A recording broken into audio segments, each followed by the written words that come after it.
No hanky পাঙ্কি। সোজা সোজা গণভোট আগে দেন, অসুবিধা কি? সোজা আঙ্গুলে যদি কি না ওঠে, আঙ্গুল বাঁকা করব। No hanky পাঙ্কি। ইসলামিক দলের নেতা গতকালকে যে বক্তব্যটা রেখেছে, নায়েবে আমির দায়িত্বশীল লোক কিভাবে বলেন নো হাঙ্কি পাঙ্কি? এটা কি রাজনৈতিক ভাষা হলো? আসসালামু আলাইকুম রহমতুল্লাহ। জামাতে ইসলামের নেতাদের বলবো, আপনারা জনসভায় গিয়ে বা যে কোনো বক্তব্যই ইংরেজি বলবেন না। কারণ আপনারা যখন ইংরেজি বলেন তখন বিএনপির নেতাকর্মীদের মাথা ঘুরে যায়, কারণ তারা মূর্খ, তারা তো ইংরেজির ভাষা বুঝে না, এই কারণে আপনাদের সমালোচনা করে। তো প্রিয় দর্শক, আব্দুল্লাহ মোহাম্মদ তায়ের সাহেব তিনি একটা বক্তব্যে বলেছে no hanky panky. No hanky panky. এটা নিয়ে দেখলাম সোশ্যাল মিডিয়া পুরা তুলপার। মানে কি বলবো, বিএনপির বড় বড় নেতারাও এটা নিয়ে সমালোচনা করতেছে, বলতেছে যে একজন রাজনৈতিক দলের, ইসলামিক রাজনৈতিক দলের নেতা কিভাবে এইরকম কথা বলতে পারে, নো হাঙ্কি পাঙ্কি। তো প্রিয় দর্শক, চলুন বিএনপি নেতা আনিস চৌধুরী কি বলেছে সেটা একটু শুনি। ইসলামিক দলের নেতা গতকালকে যে বক্তব্যটা রেখেছে, নায়েবে আমির দায়িত্বশীল লোক কিভাবে বলেন নো হাঙ্কি পাঙ্কি? এটা কি রাজনৈতিক ভাষা হলো? এটা সাধারণ মানুষের গ্রহণযোগ্যতা পায়? তাহলে ওই রাজনৈতিক নেতৃত্ব যদি এই ধরনের কথা বলে, সাধারণ মানুষ উপহাস ছাড়া, অবজ্ঞা করা ছাড়া আমি মনে করি আর কিছু থাকে না। দর্শক, আপনারা শুনলেন, বিএনপি নেতা আনিস চৌধুরী বললেন যে জামাতে ইসলামী একটা ইসলামিক দলের নেতা, এত বড় একটা দলের নেতা কিভাবে এরকম ভাষা বলতে পারে, এটা কোনো রাজনৈতিক ভাষা হতে পারে না।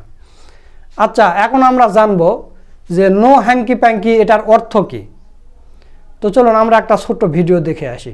No hanky panky. No hanky panky. তো এখন অনেক পোলাবানে জানতে চায় নো হাঙ্কি পাঙ্কি এটা আবার কোন দেশি ভাষা, এটার অর্থ কি? তো আমি যদি মুখে বলি নো হাঙ্কি পাঙ্কির অর্থ, এটা অনেকে বিশ্বাস করবেন না। চলুন আজকে এআই এর মাধ্যমে জেনে নিব নো হাঙ্কি পাঙ্কি এটার অর্থটা মূলত কি, এটা কোন দেশি ভাষা। তো আমরা প্রথমে এআই কে জিজ্ঞাসা করব, নো হাঙ্কি পাঙ্কি এটার বাংলা অর্থ কি আর এটা কোন দেশি ভাষা? নো হ্যাঙ্কি প্যাঙ্কি বাংলা অর্থ হলো কোনো রকম অসৎ উপায় অবলম্বন না করা বা কোনো গোপন কার্যকলাপ না করা। এটি একটি ইংরেজি বাক্যাংশ, তাই এটি ইংরেজি ভাষার অন্তর্গত। আশা করি আপনি বুঝতে পেরেছেন। তো দেখুন, আমরা কিন্তু নো হাঙ্কি পাঙ্কির মূল অর্থটা জেনে গেলাম। মূলত ইংরেজি একটা ভাষা আর এটার অর্থ কিন্তু খুবই সুন্দর। তো আপনারা ভিডিও দেখলেন, তো আপনাদের যদি এখন বিশ্বাস না হয় যে নো হ্যাঙ্কি প্যাঙ্কির অর্থ কি, তাহলে আপনাদের হয়তো সবার মোবাইলে চ্যাট জিটিপি আছে, সেখানে ঢোকেন, সেখানে লেখেন নো হ্যাঙ্কি প্যাঙ্কি, তাহলে কি উত্তর আসে। না হলে গুগল ট্রান্সলেটরে যান, না হলে এমনিতে গুগলে সার্চ দেন যে নো হ্যাঙ্কি প্যাঙ্কি এটার অর্থ কি। যে এটা হচ্ছে ইংরেজি ভাষা, উৎপত্তি দেশ হতে যুক্তরাজ্য, ব্রিটেন থেকে এই ভাষার উৎপত্তি। তো তাহলে জামাতে ইসলামের নেতাকর্মীরা হচ্ছে উচ্চ শিক্ষিত নেতাকর্মীরা, তারা বিসিএস ক্যাডার, এমবিবিএস ডাক্তার, সর্বোচ্চ এই দলে আছে। আর অন্যান্য দলে তো সব দেখবেন যে টোকাই মোকাই দিয়ে ভরে আছে। তো এই কারণে বললাম, জামাতের নেতাকর্মীদের বললাম যে আপনারা যে কোনো বক্তব্যে এরকম ইংলিশ বাক্য দিবেন না, দিলে এদের মাথা ঘুরে যায়, কারণ এরা মূর্খ, এরা তো বুঝবে না নো হ্যাঙ্কি প্যাঙ্কির অর্থ কি। আব্দুল্লাহ মোহাম্মদ তায়ের সাহেব এবং আমির জামাত দুইজন একসাথে এমবিবিএস ডাক্তার, মানে 1 বছর কুম্বারা, দুইজনে এমবিবিএস ডাক্তার। তো বিএনপির কোন নেতা এমবিবিএস ডাক্তার আছে আমাকে দেখা, কয়জন বিসিএস ক্যাডার আছে নেই। তো প্রিয় দর্শক, এখন আপনাদের আর একটা জিনিস দেখাবো, এটা গণমাধ্যমে উঠে এসেছে, আপনারা স্ক্রিনে দেখতে পাচ্ছেন যে সংসদ নির্বাচনে আমির ও নায়াবে আমির সহ জামাতের প্রার্থী তালিকায় 15 জন চিকিৎসক, মানে 15 জন এমবিবিএস ডাক্তার, এবং হয়তো তারা বিসিএস ক্যাডারও জামাতে ইসলামের প্রার্থী তালিকায় আরও তো আছেই। তো দর্শক, এই বিষয় নিয়ে আমরা একটা বিশ্লেষণধর্মী ভিডিও দেখব, আপনাদের প্রতি অনুরোধ রইল আপনারা পুরো ভিডিওটা দেখে যাবেন। বাংলাদেশের রাজনীতির কথা ভাবলে সাধারণত কোন দলগুলোর কথা মাথায় আসে? তাদের ক্ষমতা, অর্থ বা আদর্শের কথাই বা কতটা ভাবা হয়? চলুন আজকে আমরা এমন একটা দলের মডেল নিয়ে কথা বলি যাকে কিছু সূত্র আর 10টা দলের চেয়ে একেবারেই আলাদা দৃষ্টিকোণ থেকে দেখছে। আর সেই দলটি হলো জামায়াতে ইসলামী। তাদের গঠন, অর্থায়ন আর নেতৃত্বের পেছনের যুক্তিগুলো একটু তলিয়ে দেখা যাক। আচ্ছা, একটা রাজনৈতিক দলকে ঠিক কোন জিনিসটা অন্যদের থেকে আলাদা করে? তাদের আদর্শ, তাদের নেতা, নাকি তাদের টাকা পয়সার উৎস? এই প্রশ্নগুলোই কিন্তু আমাদের আজকের আলোচনার মূল ভিত্তি। কারণ আমরা এমন একটা মডেল দেখব যেখানে এই প্রত্যেকটা প্রশ্নের উত্তরই গতানুগতিক ধারার থেকে বেশ খানিকটা আলাদা। কেন জামায়াত ইসলামীকে প্রচলিত রাজনৈতিক দলের বাইরে একটা ভিন্ন মডেল হিসেবে দেখা হচ্ছে? সূত্রগুলো বলছে এই পার্থক্যটা শুধু ওপর নয়, বরং এর মূলে রয়েছে দলটির গঠন আর তাদের কাজ করার পদ্ধতি। চলুন এই দাবিগুলো এক এক করে বিশ্লেষণ করে দেখি। এই বিশ্লেষণে আমরা কয়েকটা ধাপে এগোব।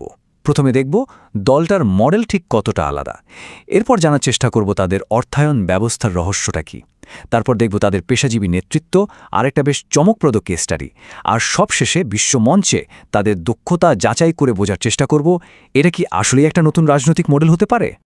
ঠিক আছে, তাহলে মূল আলোচনা শুরু করা যাক। যখন বলা হচ্ছে জামায়াতে ইসলামী একটা অনন্য রাজনৈতিক মডেল, তখন স্বাভাবিকভাবেই প্রশ্ন আসে আসলে কোন বৈশিষ্ট্যগুলো একে অন্যদের থেকে আলাদা করছে। সূত্রগুলো ঠিক কোন বিষয়গুলোকে এর ভিত্তি হিসাবে সামনে আনছে। এখানে দেখুন দলটার 4টা মূল বৈশিষ্ট্যের কথা বলা হয়েছে। সূত্র অনুযায়ী এর সদস্যরা নাকি বেশিরভাগই উচ্চশিক্ষিত আর আর্থিকভাবে স্বাবলম্বী। তাদের মূল চালিকা শক্তি হল একটা নির্দিষ্ট আদর্শ, আর এই সব কিছুকে এক সুতোয় বেঁধে রেখেছে একটা খুবই গোছানো আর সুশৃঙ্খল সাংগঠনিক কাঠামো। যে কোনো রাজনৈতিক দলের জন্যই কিন্তু তার অর্থায়ন ব্যবস্থাটা হল প্রাণের মতো। দলের এত সব কার্যক্রম কিভাবে চলে, সেই টাকাটা আসে কোথা থেকে?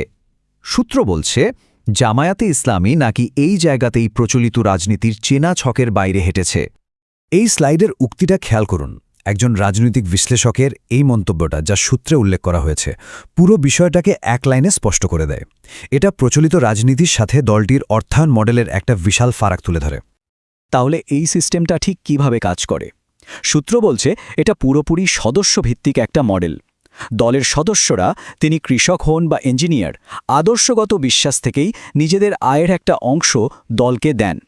এর ফলে যেটা হয়, দলটি বাইরের কোনো চাঁদা বা অন্য উৎসের উপর নির্ভর না করে আর্থিকভাবে স্বনির্ভর হয়ে ওঠে। অর্থায়নের পর এবার আসা যাক নেতৃত্বের কথায়। সূত্র অনুযায়ী জামায়াতে ইসলামীর অন্যতম মূল শক্তি হল এর নেতৃত্বের ধরন। সূত্রগুলোর মতে এই দলের নেতৃত্বে গতানুগতিক রাজনীতিবিদদের থেকে ডাক্তার, ইঞ্জিনিয়ার বা শিক্ষাবিদদের মতো পেশাজীবীদের সংখ্যা অনেক বেশি। আর এই পেশাগত দক্ষতায় তাদের নীতি নির্ধারণ এবং সাংগঠনিক কাজে বড় প্রভাব ফেলে বলে মনে করা হয়। আচ্ছা, এই যে পেশাজীবী নেতৃত্বের কথা বলা হচ্ছে, এটা কি শুধুই একটা দাবি, নাকি এর কোনো বাস্তব প্রমাণ আছে? সূত্রগুলো এই প্রশ্নের উত্তর দিতে একটা দারুণ কেস স্টাডি সামনে এনেছে, আর সেটা হলো আসন্ন নির্বাচনে দলটির প্রার্থী তালিকা। স্ক্রিনে যে সংখ্যাটা দেখা যাচ্ছে 15, কিসের সংখ্যা হতে পারে এটা? সূত্র জানাচ্ছে আসন্ন জাতীয় নির্বাচনে জামায়াতে ইসলামীর মনোনীত ডাক্তার প্রার্থীর সংখ্যা হল 15 জন। একটা রাজনৈতিক দল থেকে 15 জন ডাক্তারকে প্রার্থী করা, এটা নিঃসন্দেহে বেশ অবাক করার মতো একটা ঘটনা। এই স্লাইডে দেখুন, শুধু সংখ্যাটাই বড় কথা নয়, নামগুলোও কিন্তু বেশ গুরুত্বপূর্ণ। দলের সর্বোচ্চ নেতা অর্থাৎ আমির ডাক্তার শফিকুর রহমান, তিনি নিজেই একজন ডাক্তার। আবার নায়েবে আমির ডাক্তার তাহেরও একজন চিকিৎসক। তালিকাটা বেশ লম্বা এবং এটা থেকে বোঝা যায় যে ডাক্তারদের একটা বড় অংশ দলটির নেতৃত্বে সরাসরি জড়িত। দলীয় প্রধান ডাক্তার শফিকুর রহমানের ক্যারিয়ারের দিকে তাকালে ব্যাপারটা আরও পরিষ্কার হয়। তিনি ছাত্রজীবনে রাজনীতিতে আসেন, এরপর মেডিকেল কলেজ থেকে পাশ করেন এবং ধীরে ধীরে দলের একদম সর্বোচ্চ পদে নির্বাচিত হন। এটা আসলে পেশাগত জীবন আর রাজনৈতিক জীবনের একটা দারুণ সমন্বয় তুলে ধরে। শিক্ষিত নেতৃত্বের পর এবার আসা যাক আন্তর্জাতিক অঙ্গনে তাদের দক্ষতার প্রসঙ্গে। সূত্র অনুযায়ী এই দিক থেকেও দলটি নাকি অন্যদের চেয়ে নিজেদের কিছুটা আলাদা প্রমাণ করেছে। স্ক্রিনে এই ইংরেজি বাক্যটা দেখুন, নো হ্যাঙ্কি ফ্যাঙ্কি।